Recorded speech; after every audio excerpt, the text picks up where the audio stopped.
আসসালামু আলাইকুম। মা ছেলেদের পাকের ঘর থেকে আপনাদের জন্য রইল দোয়া এবং শুভকামনা। সবজি পানি বড়া খুবই সহজ পদ্ধতিতে আমি রান্না করব। ভিডিওটি না টেনে পুরোপুরি দেখুন। যদি ভিডিওটি পুরোপুরি দেখেন তাহলে অবশ্যই একটি সহজ পদ্ধতিতে খুবই সুস্বাদু একটি খাবারের রেসিপি পেয়ে যাবেন।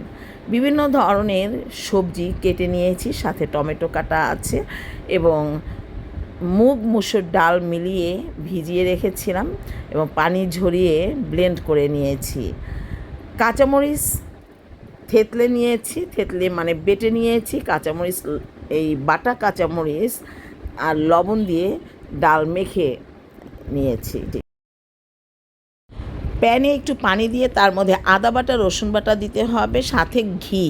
রসুন বাটা কিন্তু একদম মিহি করা যাবে না, একটু আদা রসুন বাটা কষিয়ে নিয়ে ঘিতে পানিতে তারপরে এর মধ্যে পানি দিয়ে দিতে হবে যখন এর কাঁচা গন্ধ ছেড়ে যাবে।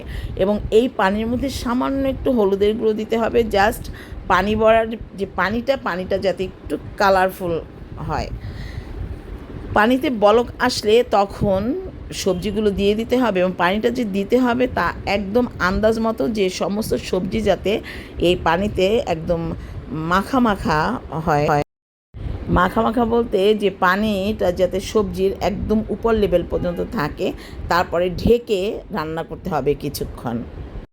ঢাকনা তুলে কিছুক্ষণ পর পর একটু চেক করতে হবে যে সবজি আবার বেশি সিদ্ধ হয় কিনা। 50% সিদ্ধ হলেই এর মধ্যে ওই যে আমি মেখে রেখেছিলাম ডাল বাটা, সেইগুলো যে হাত দিয়ে ছোট ছোট করে, একদম ছোট ছোট লেসি করে এই সবজির উপরে দিয়ে দিতে হবে। দেখুন, দেওয়ার সময় খেয়াল রাখতে হবে যে একটু ফাঁকা ফাঁকা দিতে হবে, আর ফাঁকা ফাঁকা না দিলে এবং চুলোর আঁচটা একটু কমিয়ে দিতে হবে।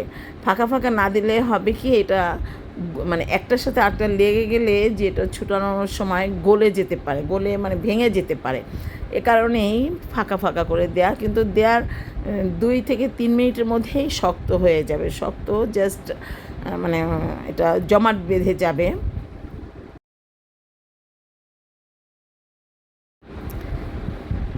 দেখুন, দেখতেই কিন্তু লোভনীয় হয়েছে এবং যখন রান্না শেষ হবে তখন উঠানোর আগে একটু ধনিয়া পাতার কুচি দিয়ে দিতে হবে। এটা আপনারা স্কিপ করতে পারেন, এখানে আপনারা টেলে নেওয়া জিরার গুঁড়ো দিতে পারেন। দেখুন কতটা লোভনীয় হয়েছে দেখতে, খেতেও কিন্তু খুবই সুস্বাদু।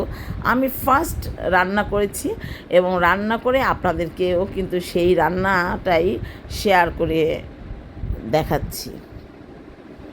ভালো থাকবেন, সুস্থ থাকবেন, আমাদের জন্য দোয়া করবেন। আল্লাহ হাফেজ।